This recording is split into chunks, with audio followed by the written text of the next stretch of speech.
तो आज हम श्रीमद् भागवतम 5वें स्कंद के 5वें अध्याय के 4 श्लोक पे चर्चा करेंगे। श्लोक संख्या 10, 11, 12 और 13। तो इन श्लोकों के अंदर कैसे देहात्म बुद्धि से बाहर निकला जा सकता है। पिछले श्लोकों में भगवान ऋषभ देव अपने पुत्रों को बता रहे हैं कि कैसे लोग अहम ममेति देहात्म बुद्धि में फंस जाते हैं। और यहाँ पर इन 4 श्लोकों में भगवान ऋषभ देव बता रहे हैं कैसे लिंगम व्यपोहेत कुशलो अहम आख्यम, कि व्यपोहेत, व्यपोहेत मतलब छोड़ दो, त्याग दो, जैसे सांप अपनी कैंचुली छोड़ देता है। व्यपोहेत कुशलम, कुशला का मतलब है अपने कल्याण के लिए। लिंगम, ये जो भौतिक संसार से आसक्ति है, भौतिक बंधन है। अहम आख्यम, अहम आख्यम मतलब मैं शरीर हूँ, देहात्म बुद्धि से। व्यपोहेत कैसे छोड़ा जाएगा। तो ये 4 श्लोकों में भगवान ऋषभदेव इस बारे में वर्णन कर रहे हैं। और वो शुरुआत कर रहे हैं हमसे गुरु मही भक्त्य भक्त्यानुवृत्त्या, कि वो बोल रहे हैं कि पहले हमसे गुरु, गुरु गुरु की शरण लो। गुरु कौन सा? हमसे गुरु, जो परम हंस है। ऐसे नहीं कोई ऐरा गहरा नत्थु खैरा किसी से आप जाके पकड़ लो, उनसे आप कोई बहुत अच्छा वक्ता है बस पकड़ लो उसको, उसकी बात सुनना शुरू कर दो। ऐसे नहीं होता। परम हंस वो है जो पूरी तरह से भगवान कृष्ण के प्रति समर्पित है। पीछे हम आगरा से करीब 1-1.5 घंटे की दूरी पर एक जगह है पृथ्वीपुर गांव है, और कृषि के ऊपर आधारित गांव है। वहाँ पर हम गए थे कथा करने के लिए। तो वहाँ पर एक हस्बैंड वाइफ आए थे, तो उन्होंने पूरा ये वैष्णव तिलक लगाया हुआ था और 1 घंटा वो हमसे बात करते रहे। उन्होंने हमसे 1 करोड़ क्वेश्चन पूछे, बड़े बेसिक क्वेश्चन थे। मुझे बड़ी हैरानी थी, उनको क्लैरिटी नहीं थी। तो मैंने उनसे पूछा आप कहाँ से जुड़े हो? तो उन्होंने बोला हम जो वृंदावन में सोहम मंदिर है, आश्रम है, वहाँ से जुड़े हुए हैं। मैंने कहा सोहम तो मायावादी है, आप मायावादी आश्रम से जुड़े हुए हो, तिलक आपने वैष्णव लगाया हुआ है, आप चाहते क्या वो करना? मतलब क्या गोल है आपको? कुछ क्लैरिटी है कि नहीं है? आप मतलब कर क्या रहे हो, कुछ पता है आपको? तो बोला नहीं क्लैरिटी नहीं है, हम खुद ही क्लैरिटी ढूंढ रहे हैं, कुछ समझ नहीं आ रहा। बाद में मुझे पता चला वो लोग भगवत कथाएं करते हैं आसपास के गांव में जाके, और बहुत चलती हैं उनकी कथाएं। लोग अबोध हैं वहाँ पर जहाँ पर भी कथा होती है लोग इकट्ठे हो ही जाते हैं गांवों के अंदर, जबकि उनको खुद ही कोई भी किसी तरह की कोई फिलोसॉफिकल सैद्धांतिक क्लैरिटी नहीं है, कुछ पता नहीं है क्या हो रहा है क्या नहीं हो रहा। और इतने सारे शंकाएं मन में लेके वो बस भगवान की लीलाएं मधुर शब्दों में बोल रहे हैं और लोग सुन रहे हैं उसको। ऐसे लोगों को, ऐसे गुरु की शरण लेने के लिए भगवान ऋषभदेव बिल्कुल यहाँ पे मना कर रहे हैं। बोल रहे हैं हमसे गुरु, कि परम हंस गुरु होना चाहिए। शाब्दे परे च निष्णातम, ऐसा गुरु होना चाहिए जो शाब्दे, जिनको वेदों के अंदर परे, भगवान के अंदर जिनको पूरा विश्वास हो, और निष्णातम पूरी तरह से दक्ष होने चाहिए वो।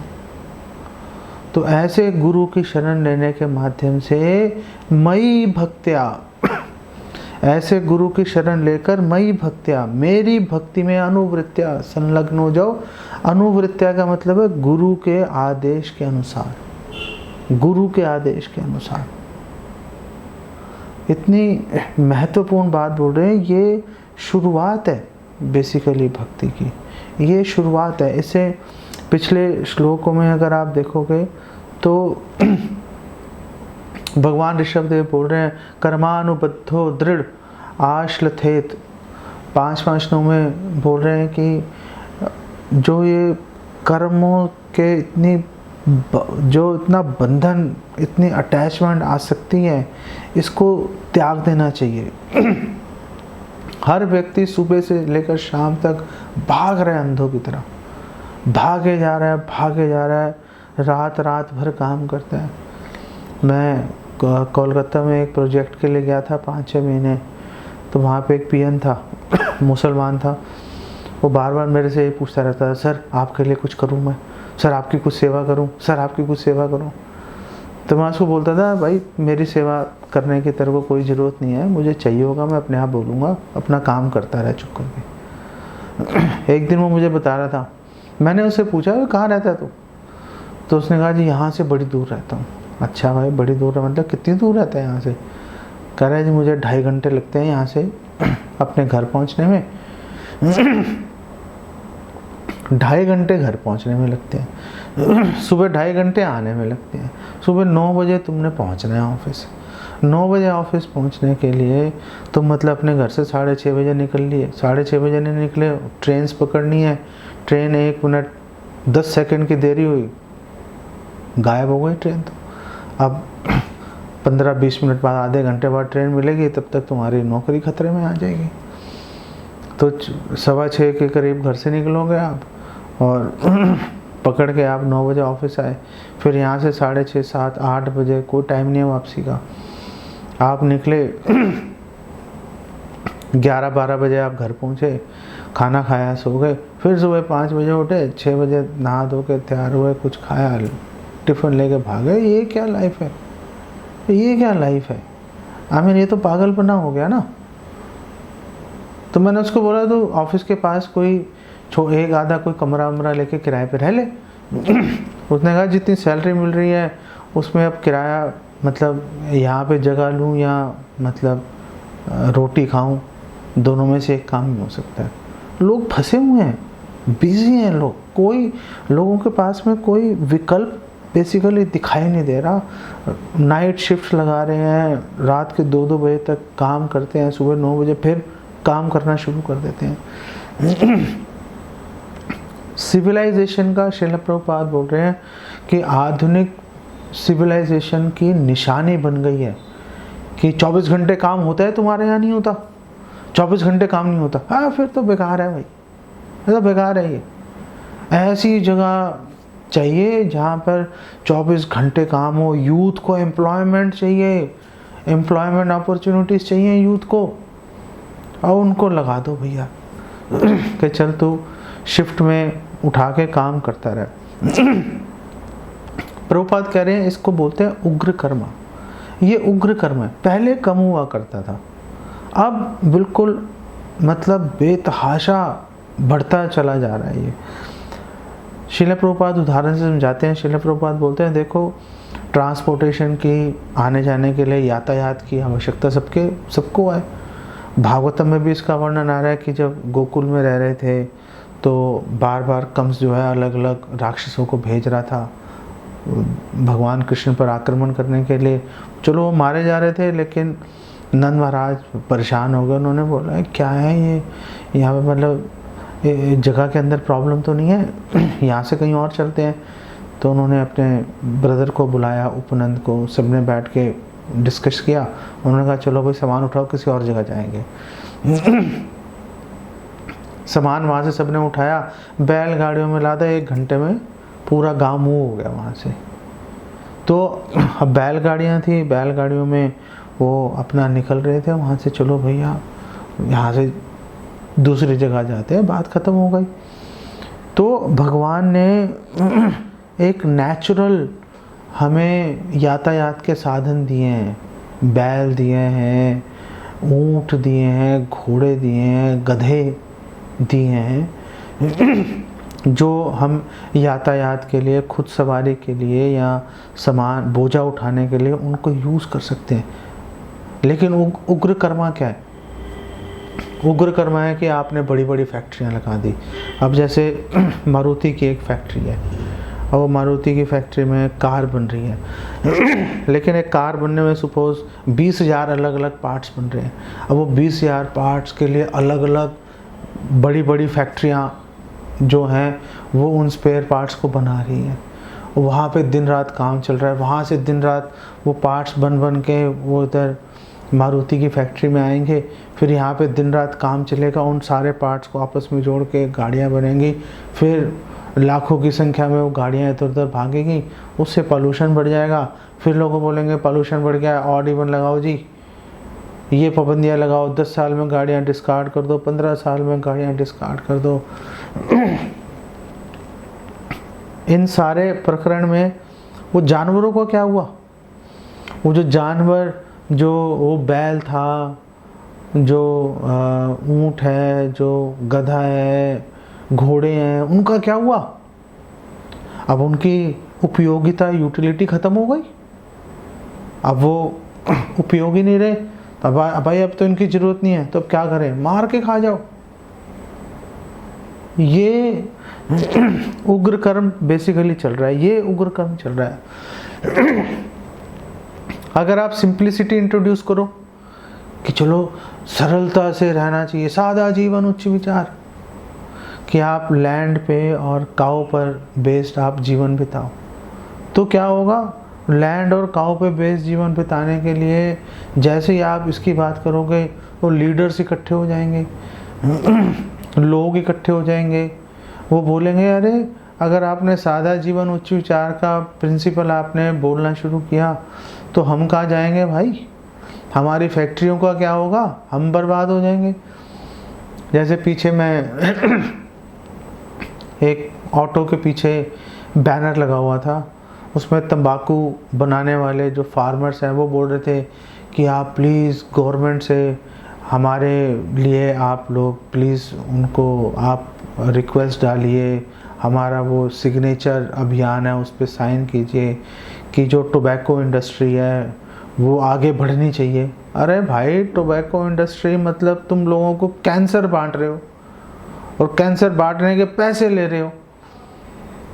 अब तुम कह रहे हो कि मतलब अगर कोई व्यक्ति ये बोले कि भाई ये कैंसर वाली चीज़ बंद करो, तो तुम कहते हो हम कहाँ से रोटी खाएं? तुम्हारी रोटी लोगों को कैंसर बांटने से चल रही है भाई, कुछ और काम दे, कुछ और फसल उगा लो, क्यों तंबाकू के पीछे भाग रहे हो? तो उग्र कर्मा, ये जो उग्र कर्मा है इसकी एक खासियत होती है। उग्र कर्मा की क्या खासियत होती है कि उग्र कर्मा से कभी भी हैप्पीनेस, सुख कभी नहीं मिल सकता, कभी सुख नहीं मिलेगा। यही बात यहाँ पर इधर आगे बोली गई है कि हमसे ये गुरु मयि भक्त्या अनुवृत्त्या वितृष्णया द्वंद्व तितिक्षया च, वितृष्णया की वैराग्य लेकर आओ। भैया बेकार है, संसार बेकार है, हम नहीं भोग करना चाहते। द्वंद्व तितिक्षया च, और जो डुअलिटी है, जो द्वंद्व है इस संसार के अंदर, सुख दुख है, उसको भोग, उसको सहो, उससे प्रभावित मत हो जाओ। जैसे भगवान भगवत गीता में उदाहरण दे रहे हैं, सर्दी गर्मी को सहते हो कि नहीं सहते हो?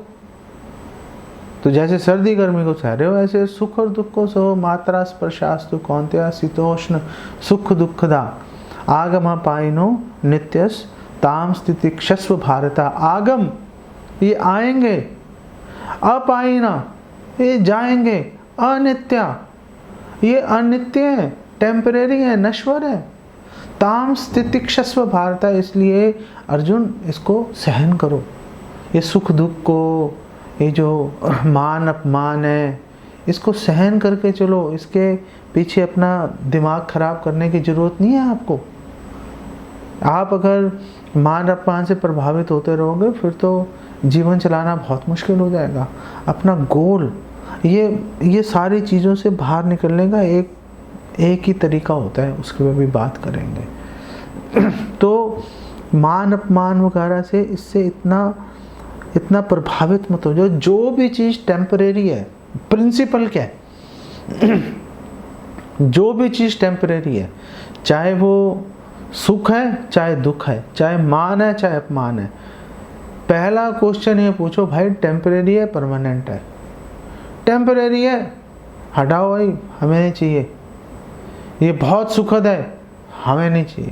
ये बहुत दुखद है, कोई फ़र्क नहीं पड़ता, कोई फ़र्क नहीं पड़ता। हमारा इसमें कोई हमारा इंटरेस्ट नहीं है, कोई इंटरेस्ट नहीं है। द्वंद्व तितिक्षया च, द्वंद्व को सहो।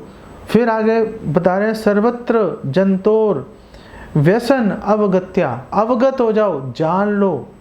अवगत का मतलब होता है जान लो, अवगत्या जान लो, सर्वत्र सभी जगह, जंतोर व्यसन, जंतोर जो मतलब, जंतोर का मतलब है जीव, व्यसन का मतलब है दुख के अंदर पड़े हुए हैं, सड़ रहे हैं दुख के अंदर हर जगह। श्रीला प्रभुपाद बोल रहे हैं सर्वत्र का मतलब है पृथ्वी पे भी, पृथ्वी से नीचे भी और पृथ्वी के ऊपर भी। ये जो स्वर्ग लोक, तप लोक, महालोक, जनलोक, वहां पर भी दुख तकलीफें हैं भाई। और फिर श्रीला प्रभुपाद बोल रहे हैं देखो भगवान कृष्ण ने भगवत गीता में कह रहे हैं आ ब्रह्म भुवनालोका पुनरावर्तिनो अर्जुना, कि जब ऊपर भी मृत्यु है वहां से घूम फिर के जब यहीं पर आना है पृथ्वी लोक में, तो दुख का कारण हो गया ना वो।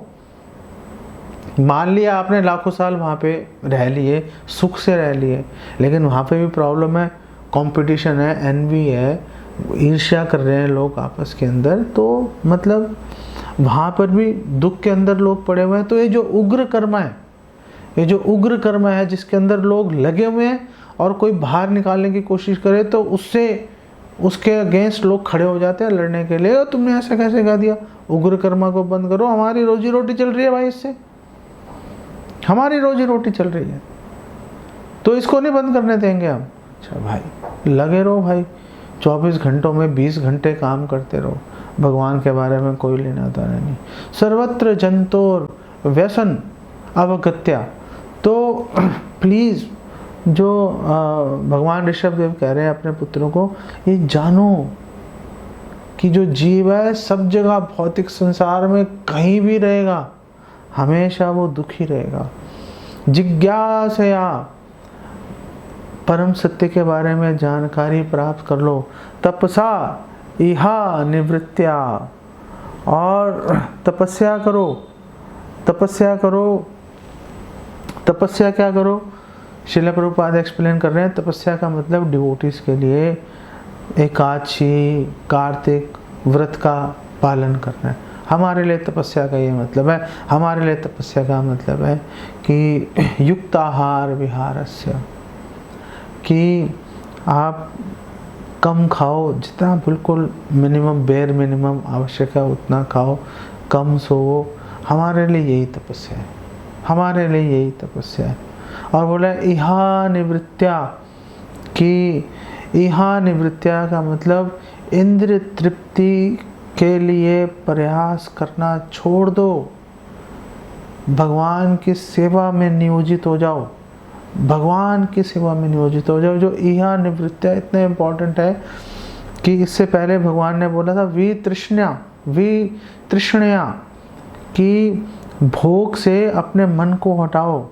यहाँ पर बोल रहे हैं इहा निवृत्त्या, मतलब एक ही जगह पे एक बात को 2 बार बोला जा रहा है, कितनी इंपॉर्टेंट बात है ये। तो जैसे ये पूरे श्लोक जो है ना, ये श्लोक सारे के सारे बहुत इंपॉर्टेंट है, चारों श्लोक इतने इंपॉर्टेंट है कि भगवान कृष्ण ने भगवत गीता में पहले तो 13वें अध्याय के 8 से 12 श्लोक में इसी सारी जो गुण है, क्या करना चाहिए, उसके ऊपर बात कर रहे हैं। उसके बाद 18वें अध्याय के श्लोक संख्या 51, 52, 53, उसके अंदर भी इसी के ऊपर बात कर रहे हैं। भगवत गीता में 2 बार रिपीट कर दिया इन बातों को। इतना इम्पोर्टेंट है, इतना इम्पोर्टेंट है। और भगवान ऋषभ देव कह रहे हैं कि भोग से अपने आप को पीछे हटाओ, इंद्रिय तृप्ति के अंदर फंसे रहेंगे तो कभी भी भक्ति नहीं कर पाएंगे, कभी भी इस संसार से बाहर नहीं निकल पाएंगे। लेकिन ये जो बाहर निकलने की, भोग छोड़ने की जो प्रेरणा है, जो ताकत है, वो कहाँ से आएगी? इसकी जो ताकत है, प्रेरणा है, वो भक्ति से आएगी। और फिर भगवान ऋषभदेव कह रहे हैं मत कर्म फिर मत कथया च नित्यम, हमेशा जो भी काम कर रहे हो मेरे लिए करो, जो भी काम कर रहे हो मेरे लिए करो। मत कथया च नित्यम, हमेशा मेरी कथा के बारे में, मेरी कथाओं को सुनो, मेरे बारे में बात करो। भगवत गीता में भी भगवान कृष्ण ये बोल रहे हैं कि कथ्यम तश्च माम नित्यम तुष्यंति चारमंती। जो डिवोटीज होते हैं वो हमेशा भगवान के बारे में चर्चा करते हैं और उसी से सुख का अनुभव कर लेते हैं। उनको इंद्रिय तृप्ति से जनित सुख की आवश्यकता नहीं रहती। भगवान का गुणगान करने से जो सुख मिलता है उसी से अभिभूत हो जाते हैं, उसी से उनकी पूरी तृप्ति हो जाती है। मत कर्म फिर एक बहुत ही महत्वपूर्ण सिद्धांत यहाँ पर भगवान ऋषभदेव बोल रहे हैं। भगवान के लिए कर्म करना, इसको भक्ति बोलते हैं। लेकिन अगर हमने कर्म किया और फिर उसका फल भगवान को अर्पित किया, वो कर्म योग है, वो प्योर डिवोशन के अंदर नहीं आता। वो एक सीढ़ी है कि आप शुद्ध भक्ति तक कभी आगे बढ़ जाओगे। लेकिन जो शुद्ध भक्ति है, शुद्ध भक्ति के अंदर कर्म करके भगवान को फल अर्पित नहीं किया जाता। शुद्ध भक्ति में तो कर्म ही भगवान की सेवा के लिए किया जाता है और उसमें फल की जो इच्छा है, एक भक्त कभी भी फल की इच्छा अपने मन के अंदर कभी भी लेकर नहीं आता। और आगे भगवान ऋषभदेव बोल रहे हैं, मत देव संगात गुण कीर्तनान में, कि मत देव संगात मतलब मत देव का मतलब मेरे भक्तों का संग करो, मेरे भक्तों से गुह्यम आख्याति पृच्छति, उनसे गुह्य बात करो, उनको अपने हृदय की बात बताओ, उनसे गुह्य भक्ति का गुह्य ज्ञान लो। कैसे आप भक्ति में आगे बढ़ सकते हो, कैसे आप सेवा में अपने आप को नियोजित कर सकते हो। मद देव का मतलब मेरे देवी देवता नहीं है। मद देव का मतलब विश्वनाथ चक्रवर्ती ठाकुर श्रीपाद बता रहे हैं, मद देव का मतलब है जो मुझे ही अपना भगवान समझते हैं, एकांतिक भाव से मेरी भक्ति में लगे हुए हैं। वो मद देव मतलब मेरे भक्तों का संग करो, मेरे भक्तों का संग करो। और वो बोल रहे हैं कि गुण कीर्तनात् में, और मेरे गुणों का कीर्तन करने में हमेशा रत रहो। और वो बोल रहे हैं निर्वैर, सभी से हर प्रकार का वैर की भावना, शत्रुता की भावना का त्याग कर दो, साम्य समभाव रहो, उपशमेन पुत्रा, अपनी इंद्रियों को संयमित करो। जिहाम से या देह गेहात्म बुद्धे, और देह शरीर में, गे घर के अंदर, आत्म बुद्धि कि ये मेरा है, देहात्म बुद्धि से अपने आप को बाहर निकालो, अपने आप को बाहर निकालो। अध्यात्म योगेन विविक्त सेवया, आध्यात्म योग का पालन करो। आध्यात्म योग विविक्त सेवया, एक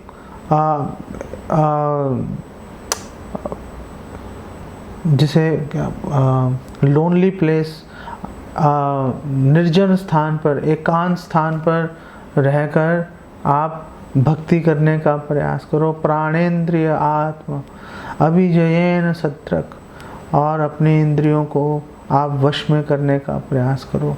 आगे बोल रहे हैं सच श्रद्धया ब्रह्मचर्येन शश्वत, कि सच श्रद्धया, जो शास्त्र हैं, जो वैदिक शास्त्र हैं, उनके अंदर श्रद्धा लेके आओ, उनके अंदर श्रद्धा लेके आओ। और फिर आगे बड़ी महत्वपूर्ण बात बोल रहे हैं ब्रह्मचर्येन शश्वत।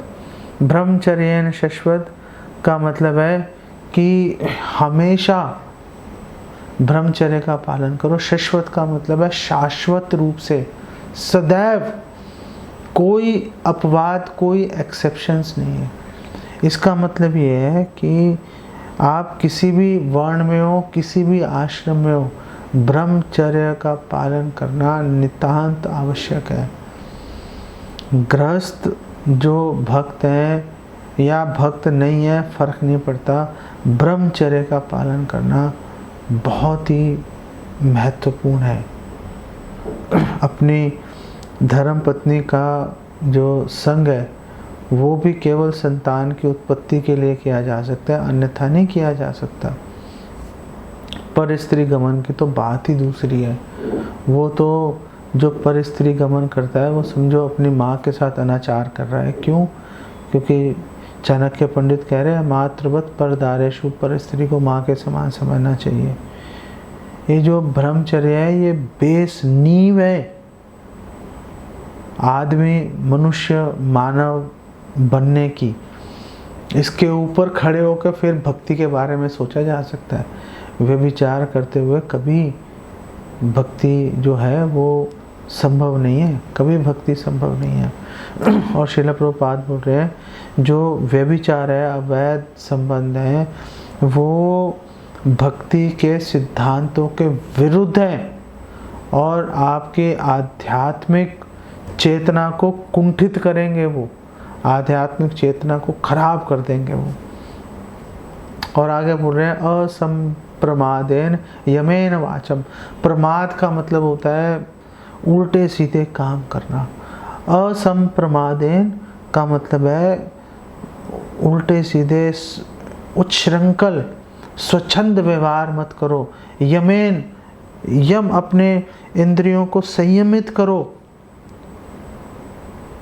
अपने वाचाम, अपने आप क्या बोल रहे हो उसको संयमित करके उसको चलो। सर्वत्र मद भाव विचक्षिणेन, सब जगह मेरे दर्शन करो, सब जगह मेरे दर्शन करो। ज्ञानेन विज्ञान विराजितेन। और वो बोल रहे हैं कि जो ज्ञान है, ज्ञान को इस प्रकार अर्जित करो कि उसको हम अपने जीवन में व्यवहारिक रूप से लगा सकें। विराजितेन का मतलब एक मतलब है आभूषण। ज्ञान जब तक विज्ञान में नहीं बदलेगा, ज्ञान जब तक विज्ञान में नहीं बदलेगा तब तक वो शोभायमान नहीं होगा। जब तक हमने अनुभव नहीं किया, जब तक हमारे शास्त्र बोल रहे हैं अभिन्नत्वान नाम नामिनो, भगवान कृष्ण का नाम और भगवान कृष्ण अभिन्न है, ये ज्ञान है, विज्ञान है। इसका अनुभव करना, अपने जीवन को इसका अनुभव करने के लिए समर्पित कर देना चाहिए।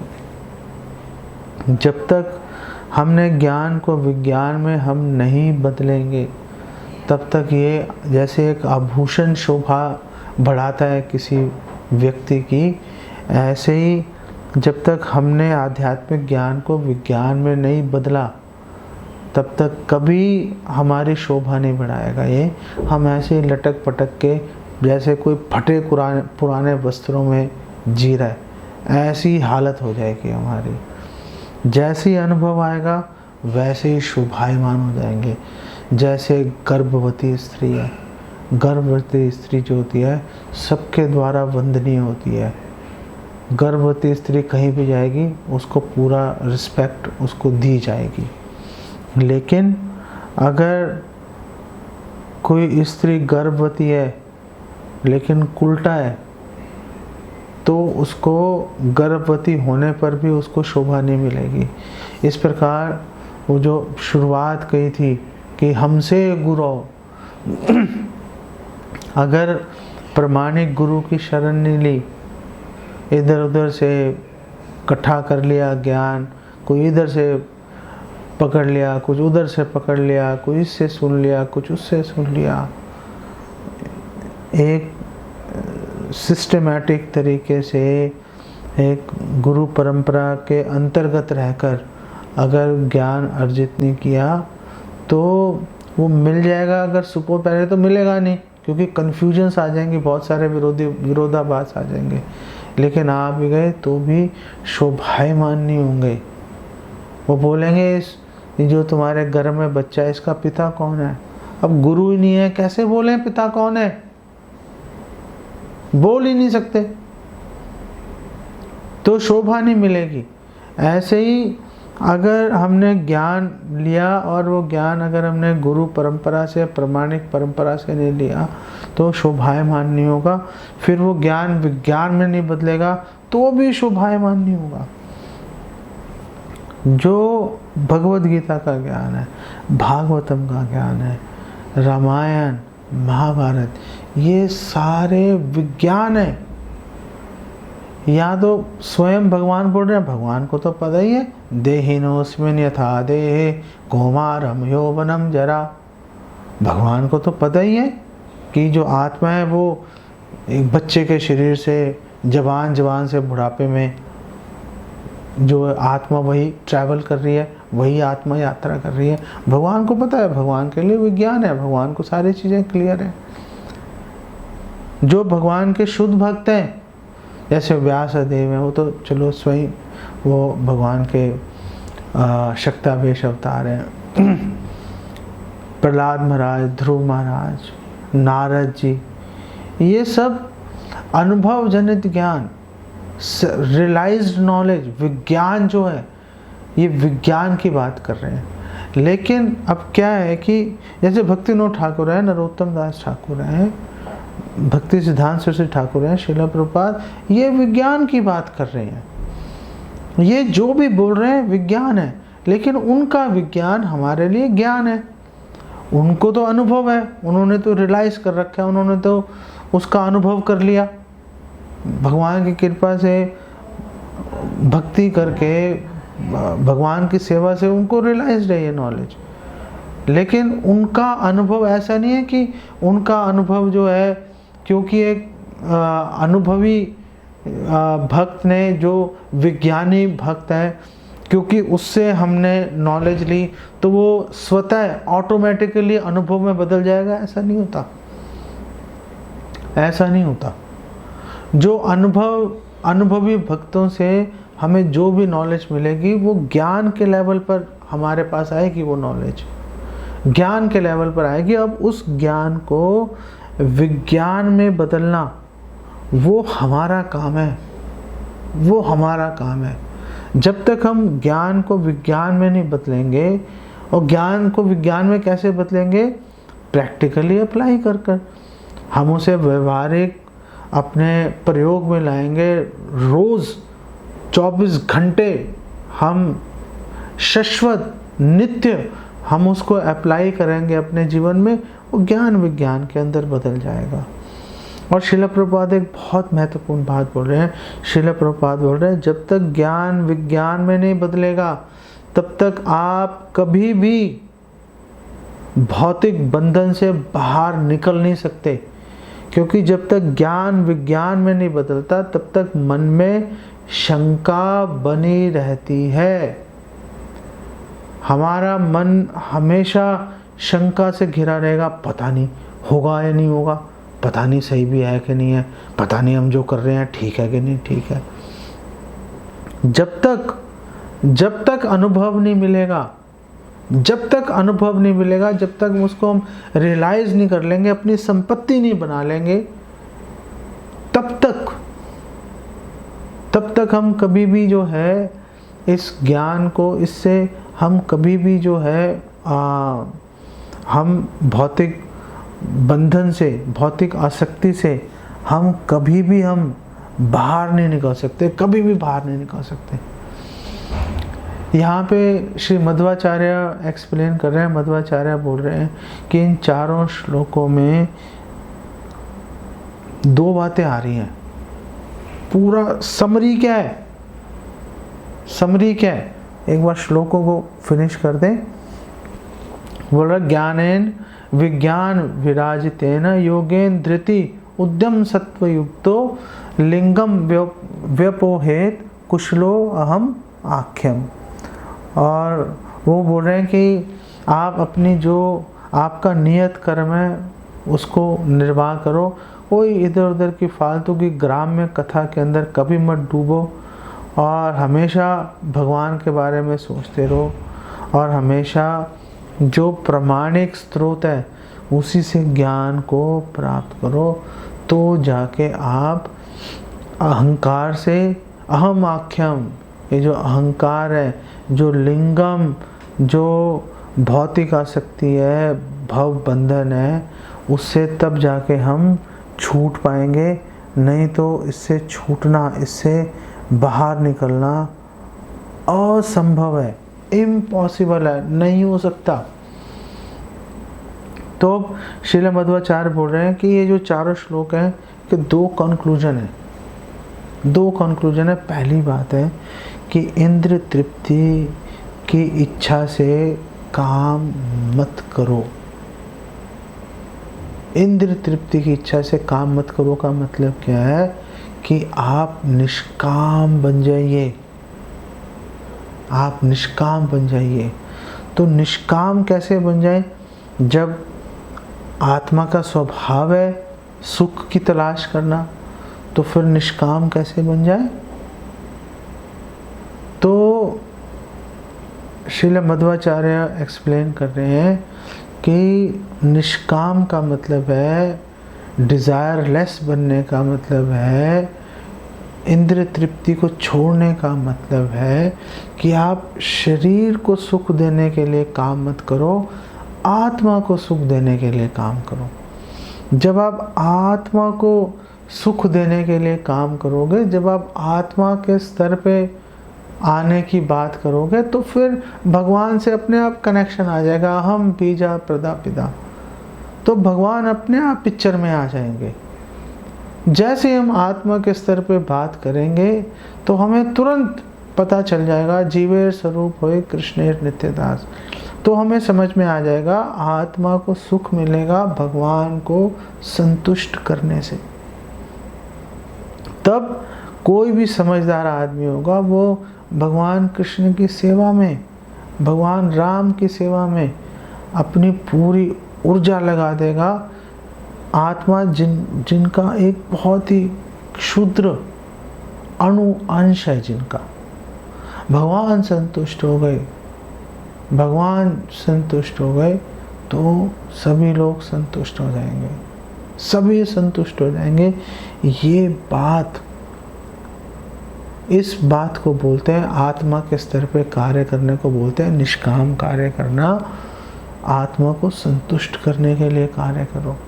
इसीलिए भगवान कृष्ण भगवद गीता में बोल रहे हैं, ब्रह्मभूता प्रसन्नात्मा न शोचती न कांक्षती। जो आत्मा के स्तर पे आके बात करेगा, न सोचती, कभी कोई दुख प्रकट नहीं करेगा, ओ मर गया, उसने मेरा इतना नुकसान कर दिया, मुझे धोखा दे दिया, मेरा फलाना हो गया, ढिमकाना हो गया, कोई ऐसी बात नहीं करेगा वो। न कांक्षती, डिजायरलेस हो जाएगा, डिजायरलेस हो जाएगा, सारी इच्छाएं खत्म हो जाएंगी, उसकी सारी इच्छाएं भगवान की सेवा में निवेशित हो जाएंगी। उसकी भगवान की सेवा में बस उसका जीवन का एक ही लक्ष्य रह जाएगा, भगवान की सेवा करूं। और दूसरी बात यह है कि जो हम निष्कर्ष पे ऑलरेडी बात कर रहे थे कि एक बार डिजायरलेस हो गया तो नेचुरली सेकंड कंक्लूजन आएगा, भगवान की प्रेम भक्ति के अंदर भगवान की सेवा में जुड़ो, भगवान की सेवा करेंगे, पूरा संसार संतुष्ट हो जाएगा। यथा तरोर मूल निषेचनैना तृप्यन्ति तद स्कंद भुजोपशाखा। भगवान की सेवा की, भगवान को संतुष्ट किया, सभी लोग हमारे समेत संतुष्ट हो जाएंगे। तो अगर हम तो भगवान ऋषभ देव ने पहले श्लोक में 5वें स्कंद के 5वें अध्याय में मिशन स्टेटमेंट दी, ये भोग छोड़ो और ब्रह्म सुख, भगवान का सुख लेने के बारे में सोचो। और फिर उन्होंने बताया दो रास्ते हैं, एक नरक जा रहा है, एक भगवान का धाम लेके जाएगा। महत सेवा द्वारम विमुक्तिस, कि अगर भक्तों की, महात्माओं की सेवा करोगे तो मुक्ति का रास्ता, वैकुंठ का रास्ता, गोलोक का रास्ता दिखाई देगा। और फिर उन्होंने बोला कि कैसे गृहस्थ भक्त है वो कैसे उसको रहना चाहिए। तो बोल रहे हैं मई सौहृदार्था, जो भक्त है, जो गृहस्थ भक्त है, हमेशा मेरे से मैत्री संबंध बनाने के लिए सोचेंगे, हमेशा मेरे बारे में विचार करेंगे। और फिर उन्होंने ग्रह मेदियों के बारे में बात की। ग्रह मेदी जो है वो हमेशा मैथुन सुख के अंदर, इंद्रिय तृप्ति के अंदर हमेशा लिप्त रहेगा। हमेशा देहात्म बुद्धि के बारे में सोचेगा, देहात्म बुद्धि से सोचेगा। इनफैक्ट श्रील प्रभुपाद बोल रहे हैं कि वो हर वस्तु को देहात्म बुद्धि एक ऐसा चश्मा है, रंगीन चश्मा। आप वो चश्मा लगा के भक्ति को देखोगे, उसमें भी उसका भी कलर चेंज कर दोगे भक्ति का। अगर हमने देहात्म बुद्धि का चश्मा लगा के शुद्ध भक्ति को देखा, उसका भी कलर चेंज हो जाएगा। वो हम, और ऐसा लोग कर ही रहे, लोग आते हैं शुद्ध भक्ति करने के लिए, जुड़ते हैं लोग, लेकिन इतना गहरा चश्मा लगा होता है देहात्म बुद्धि का कि उसको भी वो सकाम, शुद्ध भक्ति को सकाम करने में, बदलने में पूरा दम लगा देते हैं। अगर उनको रोको तो आपसे लड़ाई शुरू कर देंगे, अरे आपने ऐसे कैसे रोक दिया हमें, आप तो हमारे दुश्मन लग रहे हो, आप हमसे नफरत करते हो। तो जो डिवोटीज हैं वो सीनियर भक्तों को गुरु के प्रति, सीनियर भक्तों के प्रति अपने हृदय में घृणा पाल लेते हैं। क्यों? क्योंकि उन्होंने देहात्म बुद्धि का चश्मा लगा रखा है। वो हर वस्तु, हर जगह भगवान की सेवा में भी इंद्रिय तृप्ति का रास्ता ढूंढ लेते हैं। इसीलिए तो आप देखो ना कि इतनी सारी प्रॉब्लम्स जो है, संस्था चलती है, इतनी सारी प्रॉब्लम्स कैसे आ जाती हैं? इतनी सारी प्रॉब्लम इसीलिए आ जाती हैं क्योंकि लोग देहात्म बुद्धि के चश्मा लगा के हर चीज़ को सोचते हैं, और फिर उनको भक्तों में, गुरु में दोष दिखाई देना शुरू हो जाता है। बस वहाँ पे उनकी प्रोग्रेस रुक जाती है। फिर लोग बोलते हैं कि हमें इतने साल हो गए, हमारी प्रगति क्यों नहीं हो रही? अरे वो चश्मा उतार के फेंको भाई, व्यपोहेत, फेंको इस चश्मे को, जैसे सांप ने कैंचुली उतार के फेंक दी। आप भी फेंक दो इस चश्मे को। अहम आख्यम, ये जो अहम आख्यम देहात्म बुद्धि का चश्मा है, इसको फेंको तो आपको चीज़ें साफ दिखाई देने शुरू होंगी। तो ये जो कलर्ड विजन है, ये जो विकृत दृष्टि, जो दृश्य हमें दिख रहा है, वो चेंज हो जाएगा। फिर हमें चीज़ें यथारूप हमें दिखाई देनी शुरू होंगी। आगे बढ़ जाएंगे। आगे भगवान ऋषभदेव अनेक बहुत ही अद्भुत बातों का, जो शिक्षाओं का वर्णन कर रहे हैं, और ऐसी मैं आशा करता हूँ कि हमें मौका मिलता रहेगा इन सब विषयों पर चर्चा करने के लिए आप सब भक्तों के साथ। यहीं पे विराम देते हैं। आप भक्तों का कोई प्रश्न है तो आप प्रश्न पूछ सकते हो। हरे कृष्णा। तो प्रश्न ये है कि हम लोग देहात्म बुद्धि का चश्मा कैसे हटाएंगे? देहात्म बुद्धि का चश्मा हटेगा जब हम, उसकी शुरुआत होगी जब हम एक प्रामाणिक गुरु के मार्गदर्शन में, संरक्षण में, जब हम भगवान की भक्ति में जुड़ेंगे, जब हम व्यवहारिक सेवा में जुड़ेंगे, जब हम भक्तों का आश्रय स्वीकार करेंगे, हमें लगेगा कि भक्त हमारा शोषण कर रहे हैं, हमारे साथ गलत हो रहा है, तो भी हम बिना कोई कंप्लेंट किए, हम भगवान की भक्ति करने का मौका मिल रहा है, ये सोच के हम चलते रहेंगे। क्योंकि जैसे ही हमने ये सोचा कि नहीं हमारा शोषण हो रहा है, शोषण क्यों होगा?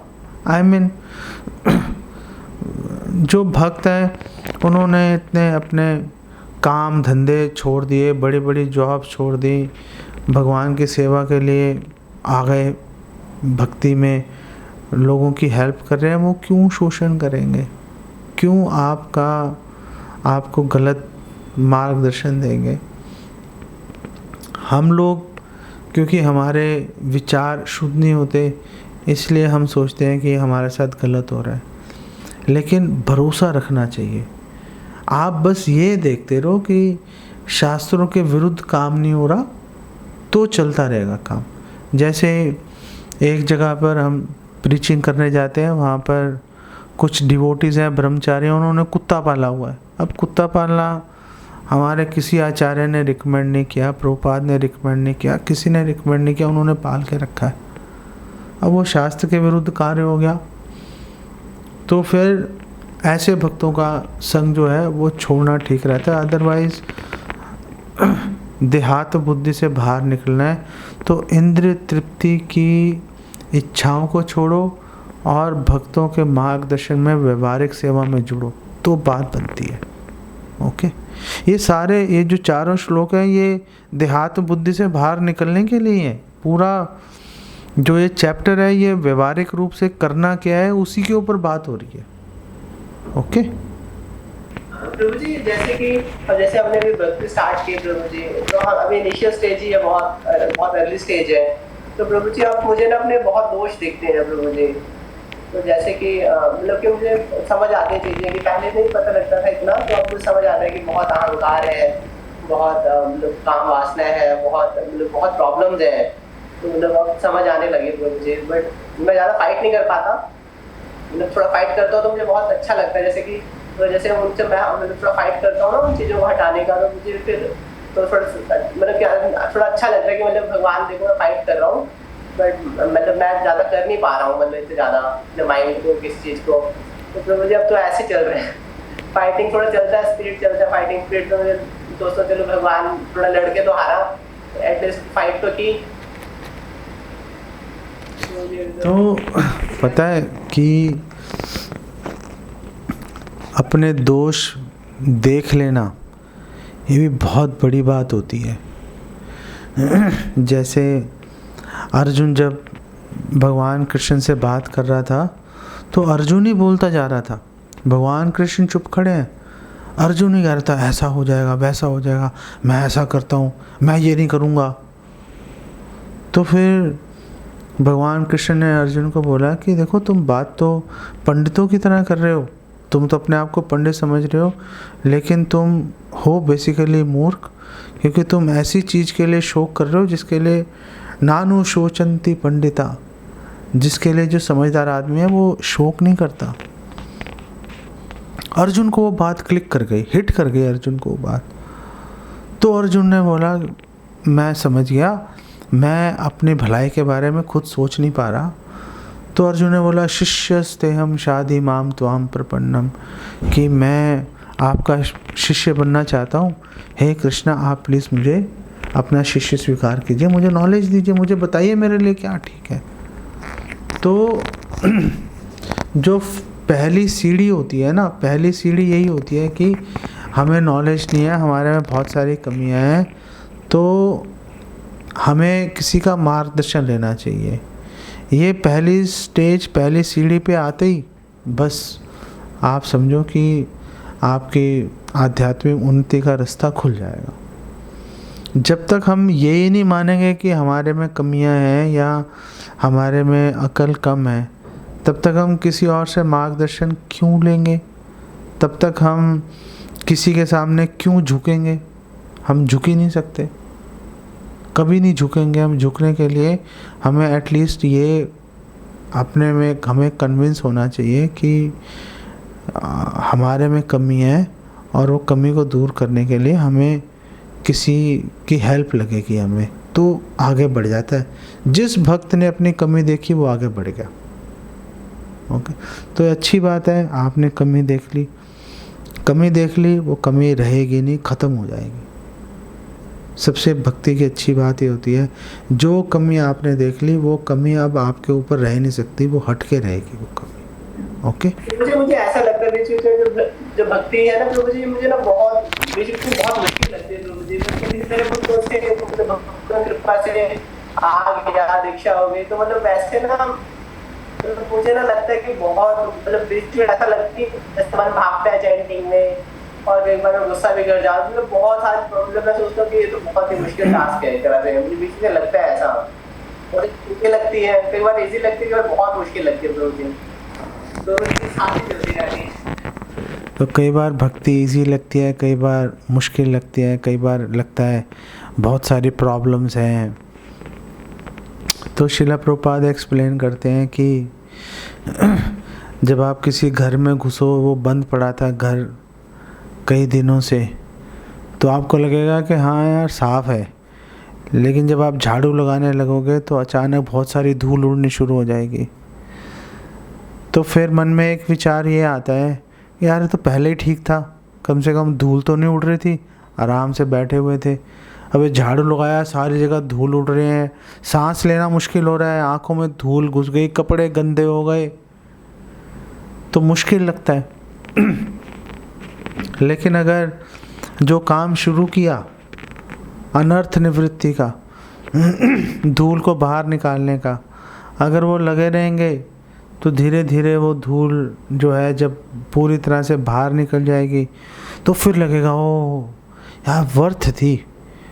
मतलब हमने चलो कपड़े भी गंदे हो गए, आँख में भी धूल चली गई, अजीब भी लग रहा था, लेकिन एक बार घर साफ़ होने के बाद बहुत अच्छी फीलिंग आती है। तो ऐसे ही जब हम भक्ति में जुड़ते हैं तो हमें पता ही नहीं होता हमारे में कितने अनर्थ हैं। तो चेतो दर्पण मार्जन, जब हम हरि नाम करते हैं तो हमारे अनर्थ बाहर निकलना शुरू होते हैं, तो हम बोलते हैं अरे ये भी है, अच्छा ये भी था, अच्छा ये भी था। तो फिर हमें लगता है पहले ठीक था, पहले हम ठीक थे, पहले ठीक नहीं थे। ऐसा नहीं है कि पहले ठीक थे, पहले आसान था अब मुश्किल में पड़ गए, नहीं। ये धूल हम झाड़ रहे हैं, चेतो दर्पण मार्जन। जब हम अपने मन के शीशे से धूल हटाएंगे तो नेचुरली उड़ेगी वो धूल। जब वो धूल उड़ेगी तो फिर आपकी आँख में भी जाएगी, आपके मुंह में भी जाएगी, आपके कपड़े भी खराब होंगे, प्रॉब्लम्स आएंगी। लेकिन बीच में छोड़ने से क्या होगा कि आपके कपड़े भी सारे खराब हो गए, घर फिर गंदा का गंदा रहा। तो अब तो एक ही सॉल्यूशन है कि सारी धूल को अब घर से बाहर निकाल के सांस लेंगे भाई, तो जाके हम ऐसी सिचुएशन पे पहुंचेंगे कि अब कपड़े ख़राब नहीं हो रहे, अब चारों तरफ सफाई भी लग रही है, बैठने का लेटने का मन भी कर रहा है वहाँ पर। तो इसी तरह से जब हम भक्ति करते हैं तो बहुत सारे अनर्थ जिनके बारे में हमें जानकारी भी नहीं होती, वो बाहर उबल के बाहर आते हैं। तो घबराने की आवश्यकता नहीं है, उनको बाहर आने दो, और बाहर आएंगे, झड़ जाएंगे, निकल जाएंगे, आप निर्मल हो जाओगे।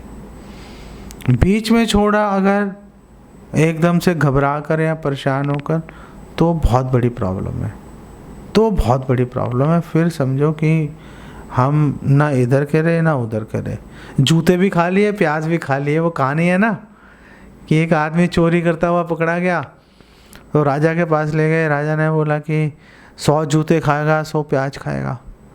तो उसने कहा प्याज खा लेता हूँ। तो प्याज लेके आए, उसने प्याज खाया, 1 2 3 4 5 प्याज खा गया, पानी आंखों से बहना शुरू कर दिया, ज़बान जल गई उसकी। तो उसने कहा नहीं नहीं आप मुझे जूते मारो प्याज नहीं खा सकता। तो राजा ने बोला जूते मारो इसको तो जूते मारने शुरू किए, और जूते मारे, जहाँ पे जूता पड़ रहा है खाल खींच के ले जा रहे हैं। 5 6 7 जूते खाए, उसने बोला नहीं नहीं जूते नहीं खा सकता, प्याज खाऊंगा तो ऐसे उसने फिर प्याज खाना शुरू कर दिया। फिर 5 7 10 प्याज खाए, फिर उसने कहा जूते मार दो। तो पता चला आखिर में उसने 100 जूते भी खाए, 100 प्याज भी खाने पड़े उसे। तो हम भक्ति में जुड़े हैं, तो आप बस अब समझो कि इसको पार लगा के रहेंगे, नहीं तो आखिर में सोचेंगे। और मुझे बहुत लोग ये बात बोल चुके जो कि भक्ति में जुड़े फिर किसी कारण से छोड़ दिया। उन्होंने बोला ना भक्ति का सुख मिला ना संसार का सुख मिला, दोनों चीज़ें छूट गई, जूते भी खा लिए प्याज भी खा लिए। इलाज क्या है? इलाज ये है कि कितनी भी मुश्किलें आपको लगे, कितनी भी प्रॉब्लम्स आए, भक्ति करते रहो। समझ लो ये धूल झड़ रही है हमारे से, हमारी आंखों में जा रही है, असुविधा हो रही है, लेकिन ये धूल झड़ने का लक्षण है। ये होने दो, अनर्थ निवृत्ति होगी, अच्छा लगेगा एंड में। ठीक है ना।